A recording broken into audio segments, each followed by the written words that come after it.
ಈ ಒಂದು ಸಮಾರಂಭ ಸಮ್ಮೇಳನ ಪ್ರಪ್ರಥಮ ಬಾರಿಗೆ ಒಂದು ಹವಾನಿಯಂತ್ರಿತ ಸಭಾಂಗಣದಲ್ಲಿ ನಡೆಯಲಿದೆ. ಇದರ ಈ ಒಂದು ಸಮ್ಮೇಳನಕ್ಕೆ ಭೀಷ್ಮೋತ್ಸವ ಅನ್ನುವಂತಹ ಹೆಸರನ್ನು ನಾವು ಕೊಟ್ಟಿದ್ದೀವಿ. ಅದರ ಕುರಿತಾಗಿ ಒಂದಷ್ಟು ವಿವರಣೆಗಳನ್ನು ಕೊಡ್ತೀನಿ. ಉಡುಪಿ ತಾಲೂಕು 16ನೇ ಕನ್ನಡ ಸಾಹಿತ್ಯ ಸಮ್ಮೇಳನ ಭೀಷ್ಮೋತ್ಸವ ಸಾಹಿತ್ಯ ಸಂಸ್ಕೃತಿ ಕಲೋತ್ಸವವು ಇದೇ ಭಾನುವಾರ ಮೇ 3ರಂದು ಉಡುಪಿಯ ಯಕ್ಷಗಾನ ಕಲಾರಂಗದ ಐವಿಸಿ ಸಭಾಂಗಣದಲ್ಲಿ ಕೆಂಪೂರು ದೊಡ್ಡಣ್ಣ ಶೆಟ್ಟಿ ವೇದಿಕೆಯಲ್ಲಿ ನಡೆಯಲಿದೆ.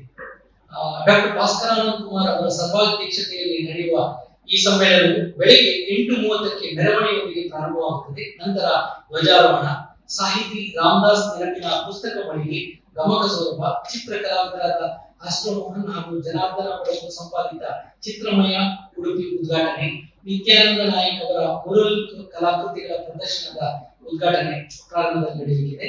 ನಂತರ 10 ಗಂಟೆಗೆ ಸರಿಯಾಗಿ ಸಮ್ಮೇಳನದ ಅಧ್ಯಕ್ಷರ ಪರಿಚಯದ ನುಡಿ ಚಿತ್ರ ಬಿಡುಗಡೆಯೊಂದಿಗೆ ಸಮ್ಮೇಳನದ ಉದ್ಘಾಟನಾ ಸಮಾರಂಭ ನೆರವೇರುತ್ತದೆ.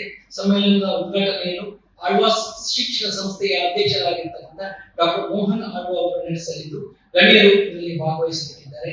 ಇದೇ ಸಮಯದಲ್ಲಿ ಕಸಾಪ ಉಡುಪಿ ತಾಲೂಕು ಗೌರವ ಪುರಸ್ಕಾರಗಳನ್ನು ವಿವಿಧ ಕ್ಷೇತ್ರದ ಸಾಧಕರಾದ Tilakanath Manjeshwar, Gopal Bhat M, Vimala Chandrashekar, Maravate Nagaraj Hebbar, K Ranjan, Lakshmi Harishchandra, R Prabhakar Poojary, Vighneshwara Adiga, P M Venugopal Hebbar, Srikanth Bhat, Vidyalatha U Shetty ಇವರಿಗೆ ನೀಡಿ ಗೌರವಿಸ್ತಾ ಇದ್ದೇವೆ. ನಂತರ ಪಾಡಿಗಾರರು ಲಕ್ಷ್ಮೀನಾರಾಯಣ ಉಪಾಧ್ಯಾಯ ಅವರಿಂದ ಗೀತಗಾಯನ ನಡೆದು ಉಡುಪಿ ತಾಲೂಕಿನ SSLC ಹಾಗೂ PUC ಪರೀಕ್ಷೆಯಲ್ಲಿ ಕನ್ನಡದಲ್ಲಿ 100ಕ್ಕೆ 100 ಅಂಕಗಳನ್ನು ಪಡೆದ ಸುಮಾರು 50 ಮಂದಿ ವಿದ್ಯಾರ್ಥಿಗಳನ್ನ ಗೌರವಿಸ್ತಾ ಇದ್ವಿ. ಇದು 12 ಗಂಟೆಗೆ ಬಹುಮುಖಿ ಕನ್ನಡ ಕವಿಗೋಷ್ಠಿ ನಡೆಯಲಿದ್ದು ಇದರ ಆಶಯ ನುಡಿಯನ್ನು ಡಾಕ್ಟರ್ ರಶ್ಮಿ ಅಮ್ಮೆಂಬಳ ಹಾಗೂ ಸಮನ್ವಯಗಳು ಶ್ರೀಮತಿ ಸುಧಾ ಅಡುಗಳ ನಡೆಸಿಕೊಳ್ಳಲಿದ್ದಾರೆ. ಮಧ್ಯಾಹ್ನ 1:15ರಿಂದ ಹೆಜ್ಜೆಗೆಜ್ಜೆ ರಿಜಿಸ್ಟ್ರು ಉಡುಪಿ ಮಣಿಪಾಲ್ ಇವರಿಂದ ನೃತ್ಯ ಸಿಂಚನ ಕಾರ್ಯಕ್ರಮ ನಡೆಯಲಿದೆ. ನಂತರ ಸುಹಾಸನ್ ಉಡುಪಿ ಇದರ ಅಧ್ಯಕ್ಷರಾದ ಶ್ರೀಮತಿ ಸಂಧ್ಯಾ ಶೆಣೈ ಉಡುಪಿ ಇವರಿಂದ ಹಾಸ್ಯ ಸಮಯ ಆಪ್ತ ಮಿತ್ರರ ಕಚಗುರಿ ಎನ್ನುವಂತಹ ಒಂದು ಕಾರ್ಯಕ್ರಮ ನಡೆಯಲಿದೆ. ಮಧ್ಯಾಹ್ನ 3:35ಕ್ಕೆ ಸಮ್ಮೇಳನ ಅಧ್ಯಕ್ಷರಾದ ಡಾಕ್ಟರ್ ಭಾಸ್ಕರಾನಂದ ಕುಮಾರ್ ಅವರೊಂದಿಗೆ ಮುಖಾಮುಖಿ ನಡೆಯಲಿದ್ದು ಬನ್ನಂಜೆ ಸಂಜೀವ್ ಸುವರ್ಣ, ಮುರಳಿ ಕಡೇಕರ್, ಉದ್ಯಾವರ ನಾಗೇಶ್, ಡಾಕ್ಟರ್ ಕಾತೇರಿ ಬಿಟ್ಟು ಭಾಗವಹಿಸಲಿದ್ದಾರೆ. ಸಂಜೆ 4:30ರಿಂದ ಸಮಾರಂಭ ನಡೆಯಲಿದ್ದು ಡಾಕ್ಟರ್ ಗಣರಾಜ್ ಶೆಟ್ಟಿ ಸಮಾರೋಪ ಭಾಷಣ ಮಾಡಲಿದ್ದಾರೆ.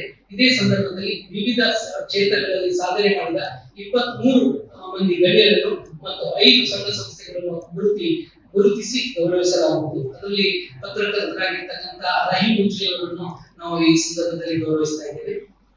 ನಂತರ 6 ಗಂಟೆಗೆ ಸರಿಯಾಗಿ ಕೋಶಾಧಿಕಾರಿ ರಾಜೇಶ್ ಪಣಿಯಾಡಿ ಅವರ ನಿರ್ದೇಶಕ ಕತ್ತಲೆ ರಾಜ್ಯದ ಅಮರಕಟ ರಾಜ ಎಂಬ ಮಕ್ಕಳ ನಾಟಕ ಪ್ರದರ್ಶನ ಕೊಡ್ತಾ ಇದೆ. ಸುಮಾರು 12 ಗಂಟೆಗಳ ನಿರಂತರ ನಡೆಯುವಂತಹ ಈ ಸಮ್ಮೇಳನಕ್ಕೆ ಎಲ್ಲ ಸಾಹಿತ್ಯ ಅಭಿಮಾನಿಗಳು ಬಂದು ಕಾರ್ಯಕ್ರಮವನ್ನು ಯಶಸ್ವಿಗೊಳಿಸಬೇಕೆಂದು ತಿಳಿಸ್ತಾ ಇದ್ದೇವೆ. ಈ ವರ್ಷ ನಮ್ಮದು ತಾಲೂಕು ಸಮಿತಿಯ ಅಧ್ಯಕ್ಷ ನಮ್ಮದು ಕೊನೆಯ ಸಮ್ಮೇಳನ, ಕಳೆದ 4ನೇ ಸಮ್ಮೇಳನ. ಹಾಗಾಗಿ ಅದ್ದೂರಿಯಾಗಿ ಮಾಡಬೇಕು ಅನ್ನೋದು ನಮ್ಮ ಆಲೋಚನೆ ಇತ್ತು. ಹಾಗಾಗಿ ಒಂದು ಹವಾನಿಯಂತ್ರಿತ ಸಭಾಂಗಣ ಇದೆ. ಯಾಕಂದ್ರೆ ಮೇ ತಿಂಗಳಲ್ಲಿ ತುಂಬಾ ಸೆಕೆ ಇರೋದ್ರಿಂದ ಹೋದ್ಸರಿ ನಾವು ಮಾಡಿದಾಗ ಕೊಡಗುನಲ್ಲಿ ತುಂಬಾ ಸೆಕೆ ಇತ್ತು. ಹಾಗಾಗಿ ಎಲ್ಲ ಸಾಹಿತ್ಯ ಅಭಿಮಾನಿಗಳು ಖುಷಿಯಲ್ಲಿ ಒಂದು ಕಾರ್ಯಕ್ರಮ ನೋಡ್ಬೇಕು ಅಂತ ಹೇಳ್ಕೊಂಡು ನಾವು AC ಸಭಾಂಗಣದಲ್ಲಿ ಹವಾನಿಯಂತ್ರಿತ ಸಭಾಂಗಣದಲ್ಲಿ ಆಯೋಜನೆ ಮಾಡ್ತೀವಿ. ಮತ್ತೆ ಹಲವಾರು ಕಾರ್ಯಕ್ರಮಗಳಲ್ಲಿ ಇಟ್ಕೊಂಡಿದ್ವಿ. ಬೆಳಿಗ್ಗೆ 8:30ರಿಂದ ನೀವು ನೋಡ್ಬೋದು ಭೀಷ್ಮೋತ್ಸವ 1, 2, 3 ಅನ್ನುವಂತ ಬೇರೆ ಬೇರೆ ಕಾರ್ಯಕ್ರಮಗಳನ್ನ ಇಟ್ಕೊಂಡಿದ್ವಿ.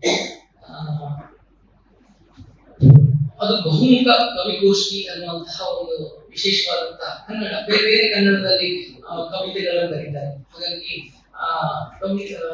ಕವಿಗಳು ಕನ್ನಡದ ಬೇರೆ ಬೇರೆ ಕೊಲ್ಲಾಪುರ ಕನ್ನಡ ಇರ್ಬೋದು, ಉಡುಪಿ ಕನ್ನಡ ಇರ್ಬೋದು, ಮಂಗಳೂರು ಕನ್ನಡ ಇರ್ಬೋದು, ಹಾಗೆ ಬೇರೆ ಬೇರೆ ಕನ್ನಡದಲ್ಲಿ ಅವರು ಪ್ರಸ್ತುತಪಡಿಸ್ತಾರೆ ಕವಿತೆಗಳನ್ನು.